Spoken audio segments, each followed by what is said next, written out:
since both my parents worked full-time. I attended daycare from a young age and grew up watching them work tirelessly every day, inspired by their dedication. I dreamed of becoming a successful career woman, an independent person who could stand on her own without relying on anyone else. Fueled by this ambition and my naturally strong personality, I became highly competitive as a child. If I fell during a race in PE class, I would get back up without crying, determined to finish strong. If I didn't score at the top of my class on a test, I'd stay up late studying until I achieved better results. Failure was never an option for me. You don't always have to be number one, Sarah, my parents would say. We just want you to shine as yourself. We're proud of your hard work, but remember, it's important to lean on your family too. We're here to support you. I carried that advice with me as I entered a prestigious high school known for its rigorous academic standards. Passing the entrance exam with top scores was a milestone, and it was there that I first met Mark, someone who would eventually change my life. Mark had the highest grades in the entrance exam and delivered the freshman speech at the opening ceremony. I've always worked hard and never feared failure, he said during his speech. It's okay not to be number one. I believe failure is a valuable experience. Those words resonated deeply with me, reminding me of my father's similar encouragements. I felt an instant connection to Mark. As fate would have it, we were placed in the same advanced class, a group of the top students in the school. Despite the competitive environment, Mark consistently outperformed everyone. As we grew closer, Mark shared stories of his upbringing. I've never placed second in academics or sports, he said, his tone a mix of pride and humility. My mom was strict, but I'm grateful. It made me capable of handling almost anything.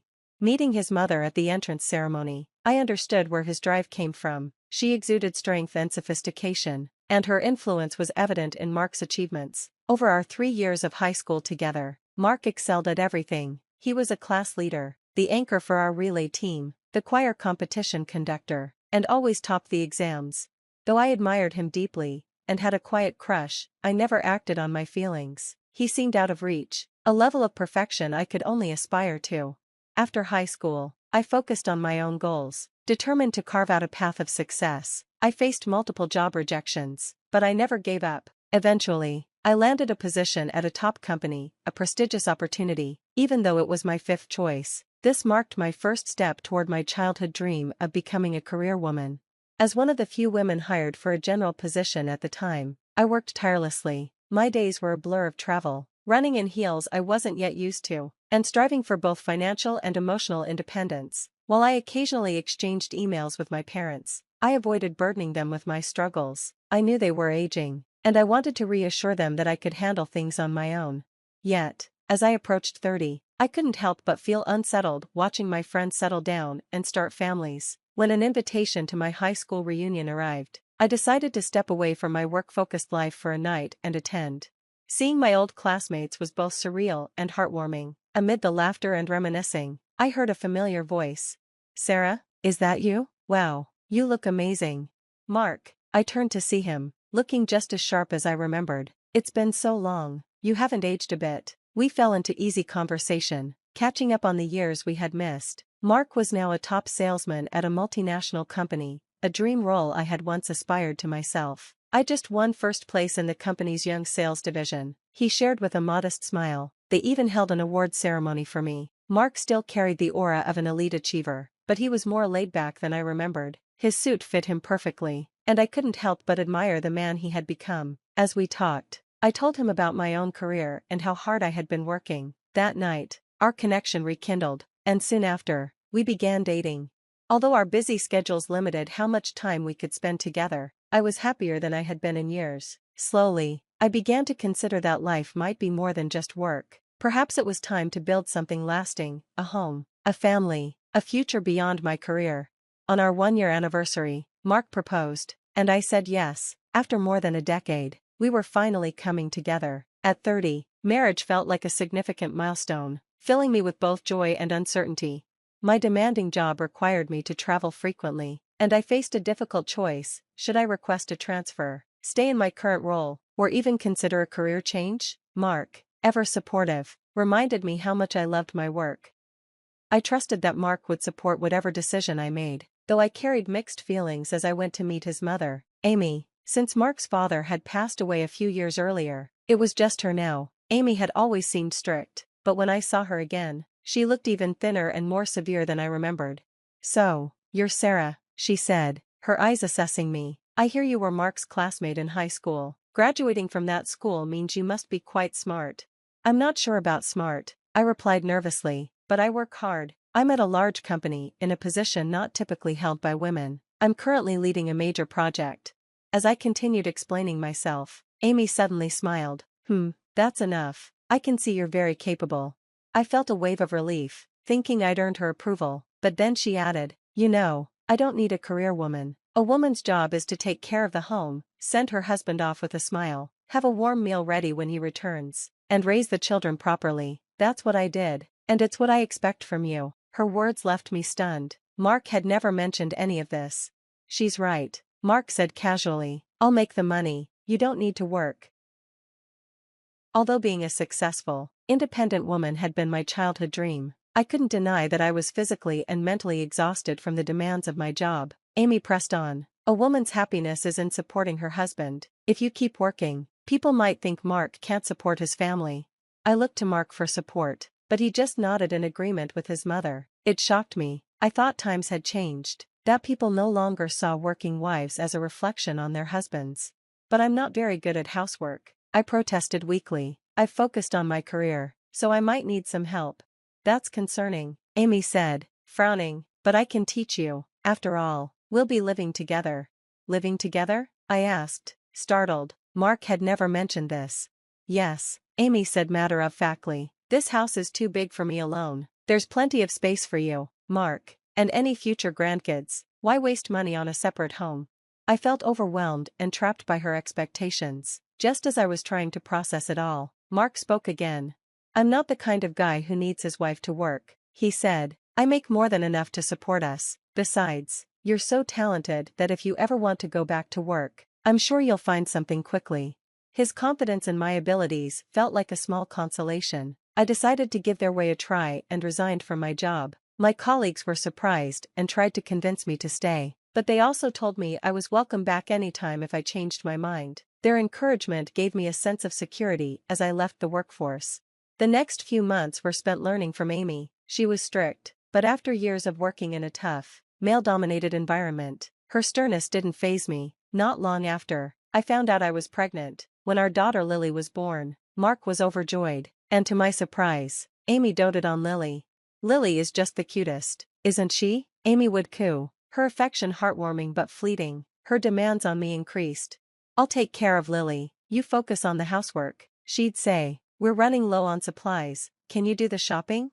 Dragging my postpartum body around to keep up with the housework was exhausting, but having Amy care for Lily was helpful. Mark was rarely home, busy with work, so I appreciated the support, even if it came with constant demands. Amy's generosity extended only to Lily and Mark. She made sure Lily had the best of everything but never offered me so much as a kind word. Mark's career soared as he climbed the ranks at his company, seemingly invincible, until he wasn't. One evening, when Lily was in upper elementary school, Mark came home looking pale and defeated. "Mark, what's wrong?" I asked, concerned. He slumped into a chair and buried his face in his hands. "It's over," he said. "I made a huge mistake at work. The client was furious, my boss berated me, and even my juniors pitted me. I couldn't take it, so I quit." I stared at him in disbelief. "You quit? Over one mistake? Lily's about to start private middle school, we need that income." Even Amy, usually unflappable, looked distressed. "Can't you go back and apologize? Fix things?" she asked. "No," Mark said firmly, "I can't show my face there again. Everyone thinks I'm a failure." Mark had never faced failure before, and now he was completely unraveling. He locked himself in his room, leaving me to pick up the pieces. "Sarah," Amy said sharply, "you need to go out and work." "But you always said a woman's job is to stay home," I protested. Amy's face hardened. "The inheritance is gone. Mark's probably spent most of your savings too. We have no choice." Stunned, I realized how little I'd known about our financial situation. There was no time to dwell on it. I reached out to my old company, relying on my career experience and determination, and was fortunate to be rehired. I threw myself into work, becoming the family's breadwinner. Though the transition was overwhelming, we stabilized financially. Lily attended private school, and I supported Amy and Mark. Mark remained distant, his bitterness showing in his silence and occasional barbs. I wanted to urge him to rebuild his life, but held back, focusing instead on keeping our family afloat. Amy, for her part, returned to her old ways, showing little gratitude and worrying only about Mark's well-being. Meanwhile, Mark began withdrawing more, taking money from our accounts and wandering aimlessly. Looking back, I couldn't help but wonder how things had spiraled so far. I realized I should have left or confronted Mark long ago, but I couldn't bring myself to abandon the man who had once supported me. While I worked tirelessly, Mark wasted his days in idleness. Lily, now old enough to understand, watched her father with a mix of sadness and disdain, and it was clear Mark sensed her disappointment. The tension at home was suffocating. When Lily was in middle school, Mark finally left us. He left a note, "You'll be fine without me. I found someone who needs me." I was stunned. Amy, in her grief, lashed out at me. "This is your fault. You drove him away. I never want to see you or Lily again." She even tried to evict us. "Wait, how will you manage without me?" I asked, bewildered. "Don't underestimate me. I don't need you," she snapped. And so, Lily and I packed our things and left the house. By then, Lily was mature enough to help with household chores while I focused on my career. We were busy, but we found happiness in our small but peaceful life. I didn't file for divorce immediately since I had no idea where Mark was. After 7 years of no contact, he was legally declared dead, which simplified the process. 10 years passed. Lily graduated from university and started her career, becoming a strong, successful woman. I was proud of her, and of myself, for navigating the hardships we faced. I was dating Tom, a kind and dependable man, and we lived together in a cozy home. Life felt complete. Then, one day, I received a call from an unknown number. Thinking it might be work-related, I answered. "Sarah, it's me. I had a hard time finding your number," the voice said. It was Mark. "What do you want?" I asked, my heart pounding. "I'm in trouble. Please help me. We're still family, right? It's your duty to help your husband." The nerve of him. "You abandoned us for 10 years. How dare you call now? We're not family anymore. Don't contact me again." I hung up, furious and shaken. I didn't tell Tom about the call and tried to move on, but a few days later, I returned home early to find shadows near my front door. Fearing it was an intruder, I approached cautiously. It was Mark and Amy. "Finally, you're home. We've been waiting," Mark said, looking desperate. "What are you doing here?" I demanded. "Please, Sarah, we've had our differences, but we're still family. I need your help." Mark explained that after leaving me, he had moved in with a younger woman named Emily, who needed him. However, their life quickly spiraled out of control. Mark worked low-paying jobs to maintain a facade of success, borrowing heavily to impress Emily. Amy, who had tracked Mark down, moved in with him, only to find herself living in poverty. "I'm drowning in debt. We're still married. Sarah, let's start over. You're doing well, right?" Mark pleaded. Before I could respond, Lily arrived home. "What's going on here?" she asked. Mark turned to her, his face softening. "Lily, you've grown so much. You look just like me. We're family." Lily's voice was firm. "No, we're not. Mom and I have been fine without you." Mark tried to argue, claiming we were still married, but Lily stopped him. "Mom filed for divorce years ago. You were legally declared dead after 7 years of no contact." Mark and Amy were stunned. "But that's impossible. You can't do that without my permission," Mark stammered. "Of course, she could. My stepdad, Tom, is a lawyer, and he handled everything," Lily said. Mark's face turned pale, desperate. He tried to defend himself. "I didn't mean for things to get this bad. Emily needed me." I smiled grimly. "Emily? Did you ever learn her last name?" Mark shook his head. "No, she said she didn't like sharing personal details. Her last name is Stone. She's married to your former boss, Mr. Stone." Mark's face drained of color as I explained. Emily had used him for years, while her husband remained unaware of her lavish spending, until recently. Mr. Stone had hired a private investigator, uncovering everything. Just then, Tom arrived home.